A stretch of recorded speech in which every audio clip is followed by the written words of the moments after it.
All right, hallelujah. I hope that you have enjoyed the first part of this radio interview by George and Miss Nan of the New America Now. As we begin to go on in this interview, we start to give a lot of answers. We start to give a lot of direction. A lot of questions are asked to me about what we should be doing to prepare. What is some of my advice and opinions, some of my own personal experiences, and what to expect and what's coming up in these times. So here's part 2 of the 4-part series that I broke down actually of this particular broadcast. And I put it up there and because I know that some of you out there really enjoy being able to hear sound information, sound advice about people who's not talking about what you need to do, but the people who are actually doers of the word. So I hope that you enjoy part 2 of this particular radio interview with New America Now by way of the Watchman FM.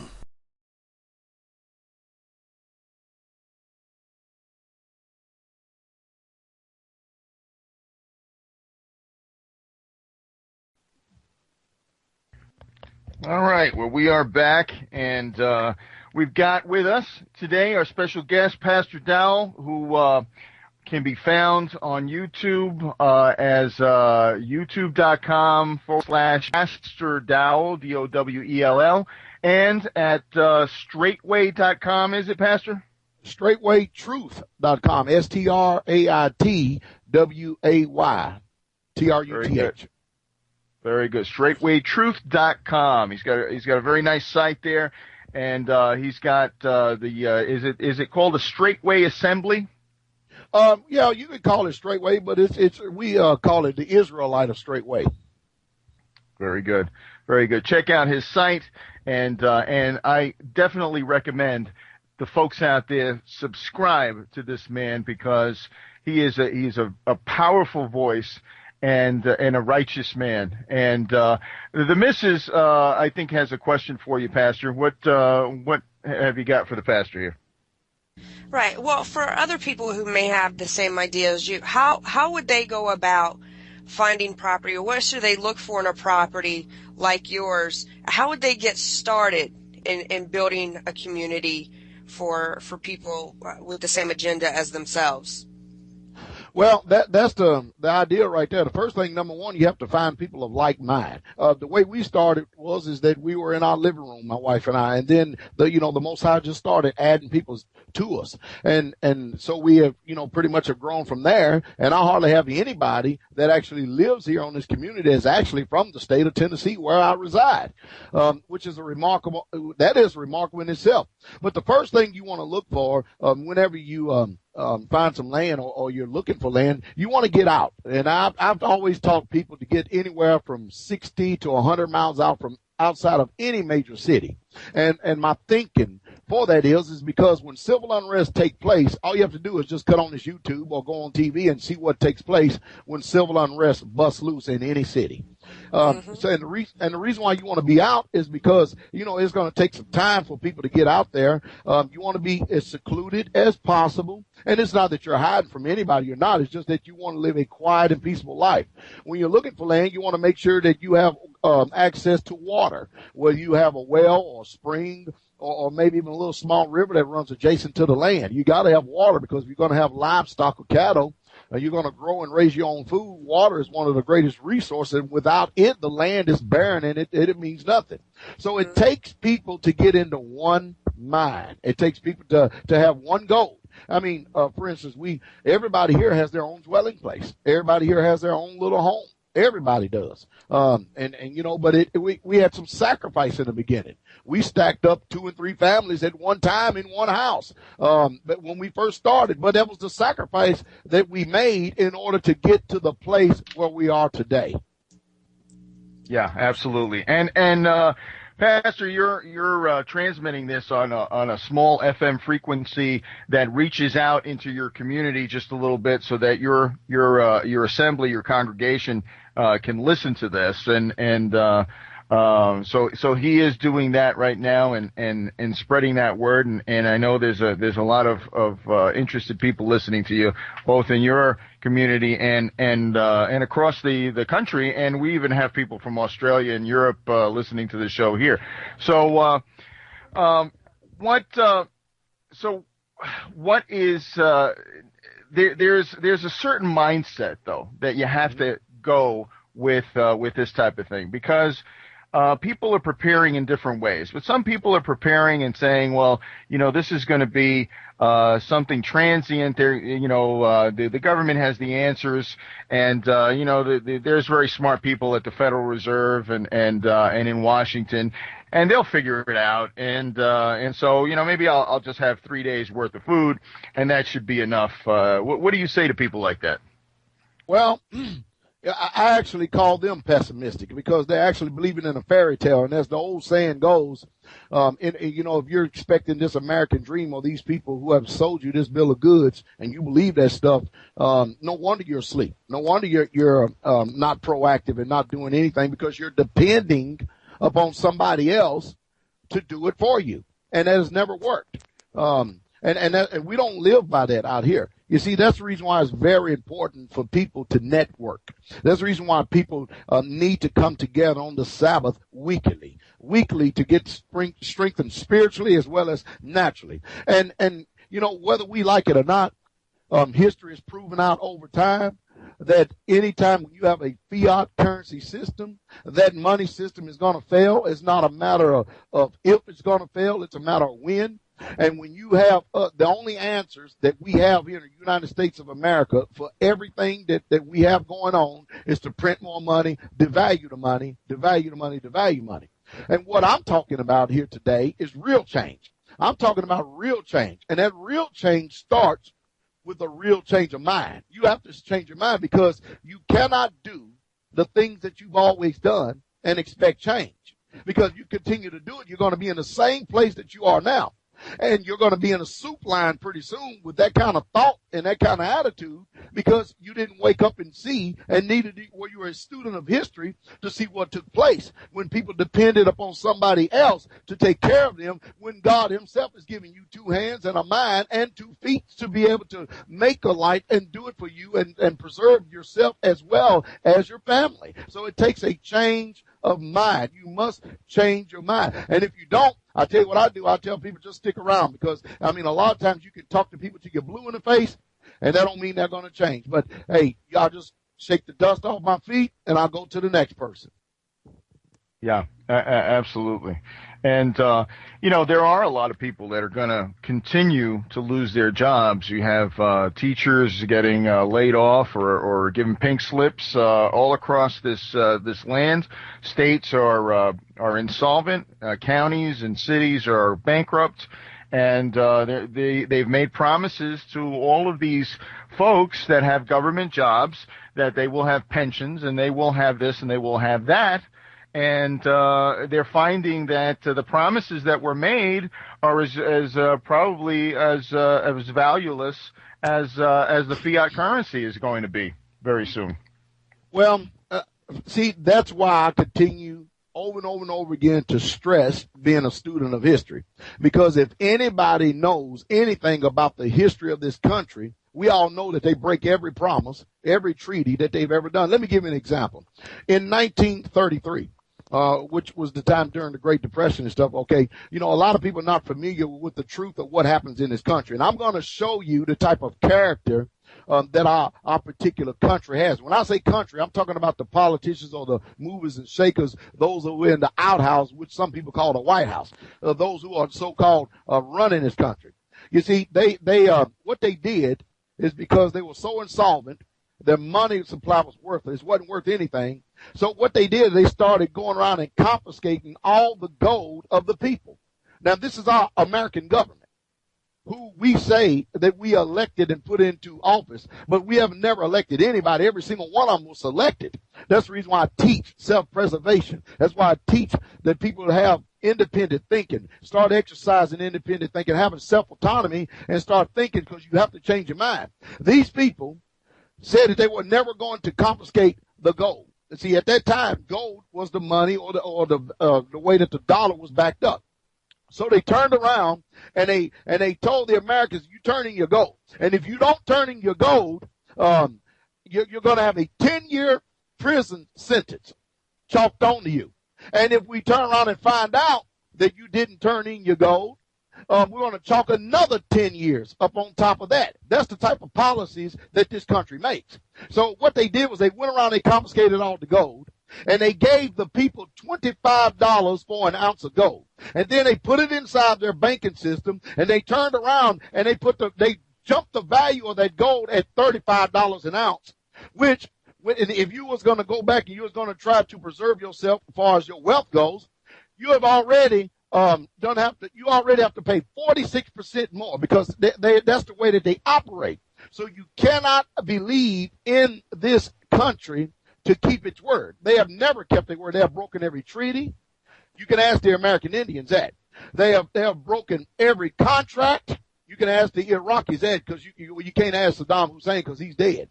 But you cannot depend on this system nor these people who are up there, and once they get up there, they have a total different mindset. And they're getting paid off by the movers and shakers. You can't depend on them. You have to take responsibility for yourself. That's why I teach people to buy silver right now. And the reason why I teach them to buy silver, because it's the best hedge against and the best way to hedge yourself and protect yourself against this upcoming economic collapse. Because right now, people in our country think that these Federal Reserve notes and these greenbacks that they have in a wallet is actually sound money. That is called currency. Real money has been tangible assets, gold and silver, which has always been sound money because it's God's money from the beginning of time. So if these people are going to trust in this system to fix everything for it, you need to go back. Every single person does, and do an evaluation and become very schooled in history and find out the way things are really truly going to happen, because these people cannot be trusted one bit. Oh, absolutely. They can't, because it's like, as you said, they have a track record. And ask the American Indian, if they keep their promises. They don't. And for the people who think that government can solve all their problems, when you have corruption in the midst of all of that, it's impossible. Even if you try to elect good people to offices, it's corrupt to the bone. Well, they actually have a thing where they kill people. They kill people. See, people have, this Tea Party. The Tea Party, it started off what you would call, it started with Ron Paul, and then the Republicans hijacked the whole idea, and now they're out front talking about this Tea Party thing. Okay, so then this next election, they're getting sick and tired of the Democratic rule, and the truth is there's no difference between the Democrats, Republicans, or Independents. They're all rats. There's no difference between any of them. So there's a guise that they are selling the people again because they have to keep the people comfortable. They have to keep the people docile so that there's no chance of revolution or people getting any ideas in their mind of an uprising in order to make change. So what they do is they have these tea parties. These Tea Party people, they tell the people, we're going to do this, we're going to do that, we're going to change this, we're going to change, we're not going to do this. But then when they get up in that White House, and then they meet the gangsters up there, and they understand that these people got a track record of killing people and their families, they quickly succumb to the pressure, and they line their pockets with millions of dollars. And a good example is, I think I just heard the echoes of them renewing the Patriot Act, and the Tea Party people voted for it. That's what I'm talking about right there. See, people got to open up their eyes and see it for what it really is. Yeah, absolutely. And, for as much as we don't want the Patriot Act, and as much as it infringes upon every right that we have as a human being, they still, it's for your own good. It's for your protection. And they try to talk people into it, and everybody's scared. Everybody's running scared. Oh, the terrorists, the Arabs, the Muslims. Everybody is so scared, but the government has them that way. Well, that's how you control a population. You control them through fear. And this fear-mongering has worked. I mean, fear sells. Fear sells a big time, especially when the people have no answers. I'll give you an example. You look at you remember the movie Braveheart. That movie Braveheart, one of the old character movies. You understand what I mean? Sure. Now, that movie in itself, it is power-packed in what people will eventually have to do whenever it comes to the opportunity that your own home may be raped, robbed, murdered, and raided by outside villains, whoever it may be. And see, we don't like to look at stuff like that nowadays, and we don't want to ever think that that's come here to this country, but there's been many bloodshed in this country. And what I'm getting to is this. You see, the character in Braveheart, William Wallace, all he wanted to do was mind his own business. All he wanted to do was be a farmer.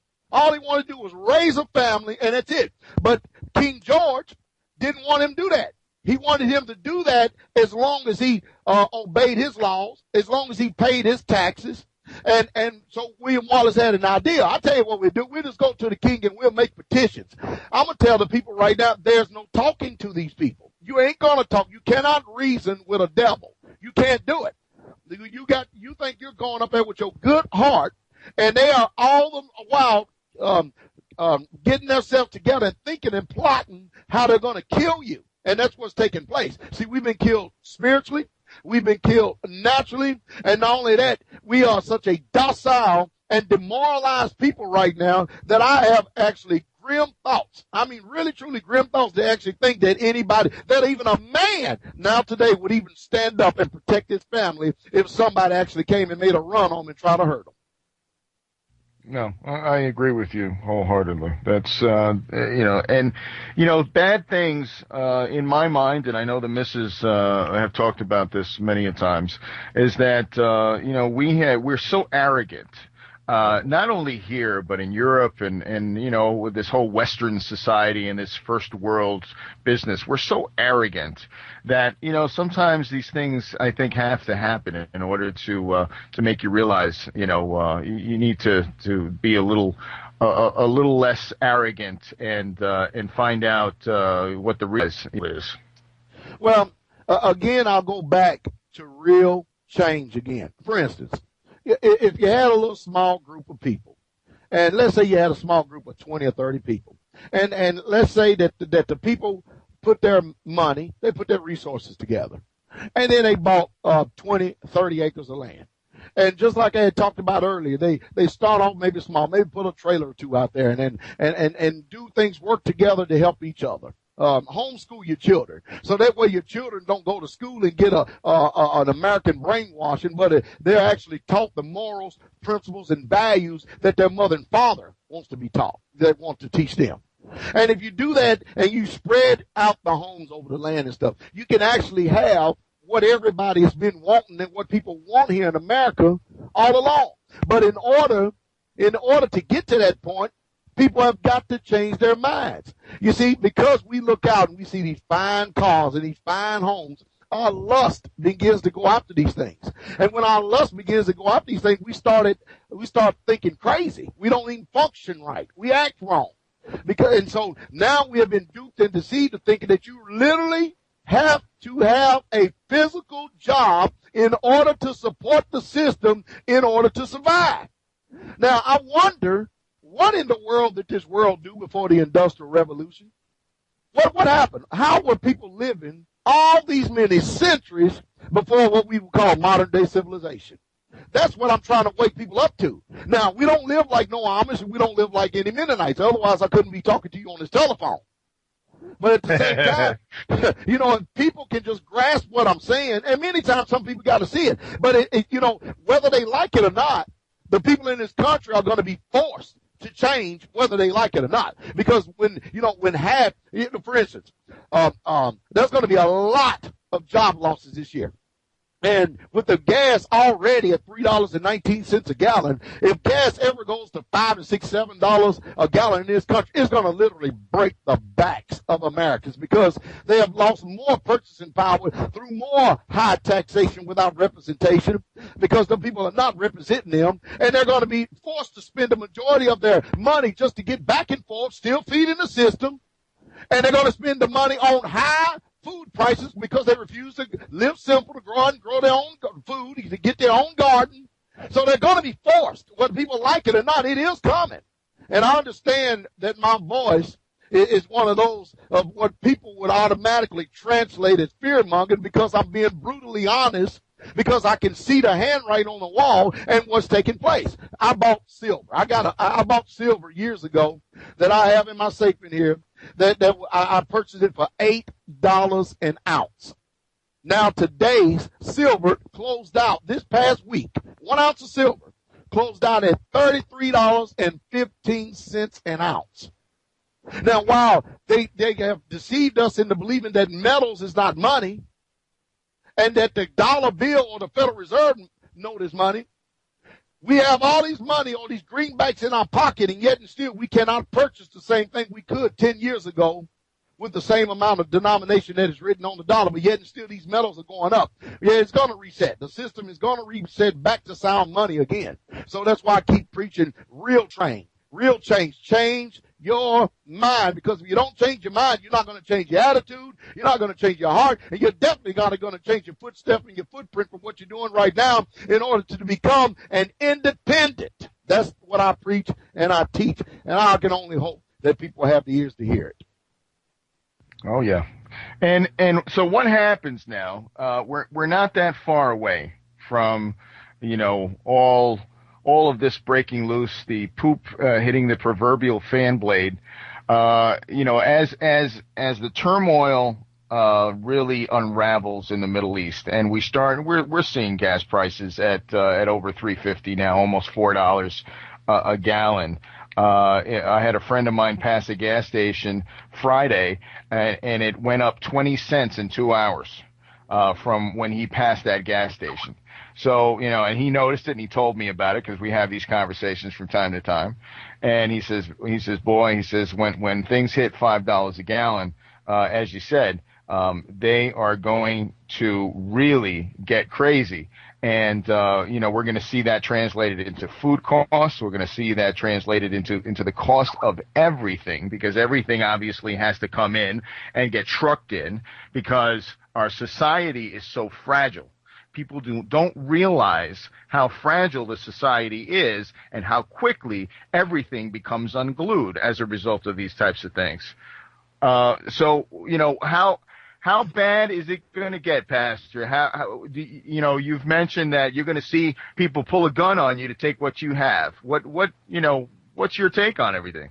Well, what's going to happen is, because, a lot of people in this country, especially in this country, I've been to third world countries to where I saw people live in what you call some conditions that is unimaginable here in this country. And you are right when you said we become so arrogant and we have become so prideful, you and your lovely wife there. I mean, it is just amazing the type of attitude that we have had and we've developed in this mind right here.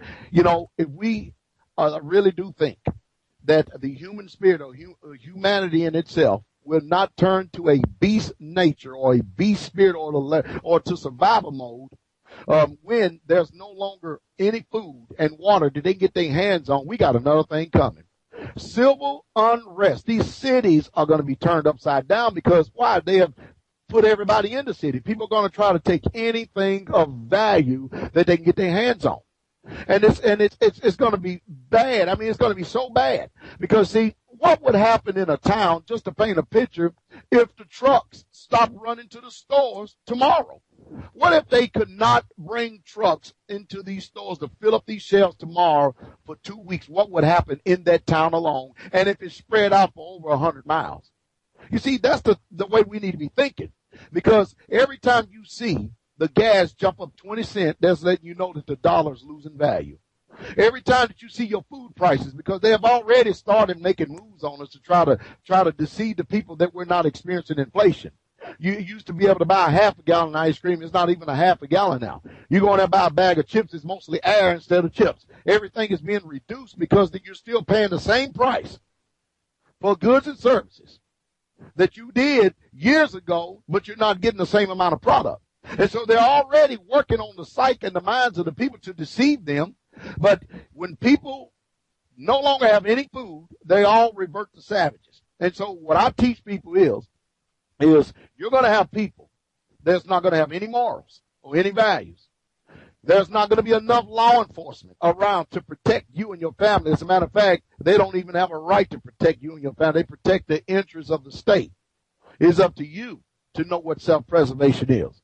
And when you have 360 million people revolting, and you only have, if at most, 1 million cops, just in the United States of America, or maybe 2 million or 5 million, them are some extraordinary numbers. So people are going to have to learn. They're going to take a crash course in self-preservation and survival, because these people will come out and they will take your home. These people who have no morals, no standards, and no values, and that are duped in chaotic ignorance, they will rape your wife, your child, and your children. They will turn around and steal everything you got. They will rob you. They will sell you down the tube, and then they will turn around themselves and beat you, if not so much as kill you, for what you have. Now, I know a lot of people don't like hearing this kind of talk. And the reason why they don't like hearing this kind of talk, because they don't ever think that it's going to happen right here in this land. But I'm telling you that it's already starting right here in this land. It's happening right now. So people are going to have to, don't depend upon the righteous nature of an immoral society to actually think that we all are going to be moral. When our neighbor is starving and our family's not starving, these person over here have no convictions whatsoever at all. They don't fear the Most High. They don't keep no commandments, and they don't stand for nothing, but they fall for everything. They will kill you, and they will take what you have. So you're going to have to protect yourself spiritually, number one, first, and then naturally, number two. Absolutely. Absolutely. We are here with Pastor Dowell, and we'll be, again, taking a little break. We'll be back after these messages.